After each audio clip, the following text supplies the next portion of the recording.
কুত্তা দিয়া বিরিয়ানি পাকাইয়া এক চান্দাবাজে দাওয়াত দিয়ে আইনা ভরপুর খাওয়াইছি। এবার খাওয়ার পরে চান্দাবাজ ঢেকুর তুলতেছে।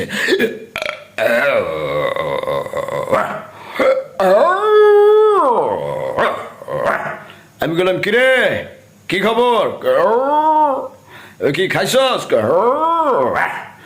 কেমন লাগছে খাবার? ভালো। ভালো? ভালো। আমাকে পেট ভরে খাইছস? বাহ, তাহলে মন খুললে একটা হাসি দে, এবার হাসে।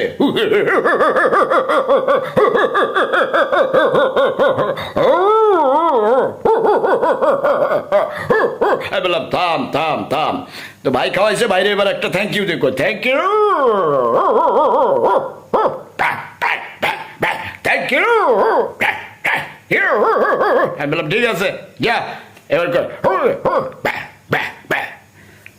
আপনারাও আপনাদের এলাকার যেসব চান্দাবাজ এদের জন্য কুত্তা জবাই করে কুত্তা দিয়া বিরিয়ানি পাকাইয়া দাওয়াত দিয়া ইচ্ছা মতো খাওয়াই দেন।